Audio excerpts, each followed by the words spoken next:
Hi everyone, Jaclyn here. This is my August entry for a blog that I hoped could encourage people to start talking and thinking more about mental health, and particularly among East Asians, as it is quite stigmatized in East Asian communities. So I'm actually very excited to do this entry because I recently finished a book that I'd like to introduce to you. It is called Crazy Like Us, the Globalization of the American Psyche by Ethan Waters. Waters, Watters.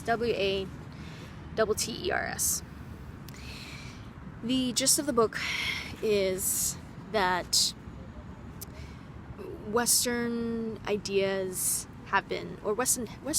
of mental health have been dominating, and that it's pushing out, or at least it's beginning to cover up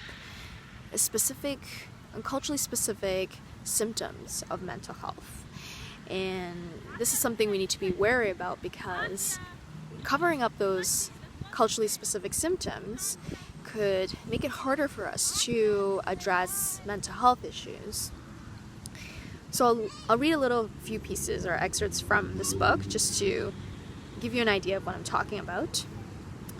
So in one chapter, it talks about how a Nigerian man might experience a culturally distinct form of depression by describing a peppery feeling in his head. A rural Chinese farmer might speak only of shoulder or stomach aches.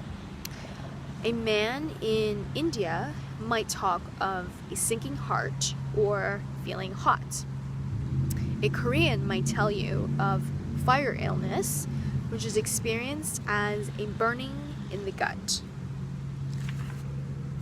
Further on in the chapter, it says how a particular doctor documented how feelings and symptoms that an American doctor might categorize as depression are often viewed in other countries as something of a moral compass, prompting both the individual and the group to search for the source of the social, spiritual, or moral discord. And the final excerpt I'll share is a comparison between Japanese and Americans, in that there's a difference between how Japanese and Americans conceive of the nature of the self. So it's suggested that Americans experience, in an experiment, it suggested that Americans experience the self as isolated within the individual mind. The Japanese, on the other hand, conceive of a self that is less individuated and more interconnected and dependent on social and environmental contexts. So I thought there's two takeaways. I thought that it's very interesting how there are culturally specific symptoms of East Asians, which I had quoted earlier. So I wonder, what are those culturally specific symptoms? And this is counter to one of my blogs I had done earlier about how it was detrimental for East Asians, particularly Chinese folks, to only indicate physical symptoms when it comes to mental health.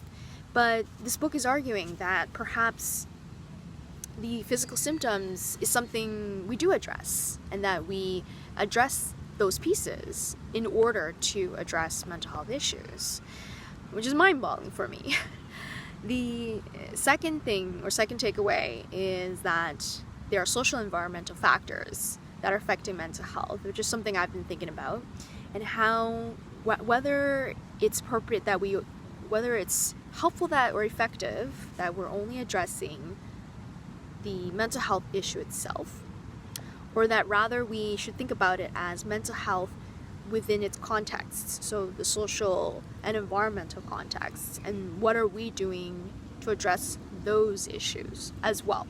I wouldn't think to just address the social environmental factors, but perhaps we're not putting enough emphasis to address those pieces.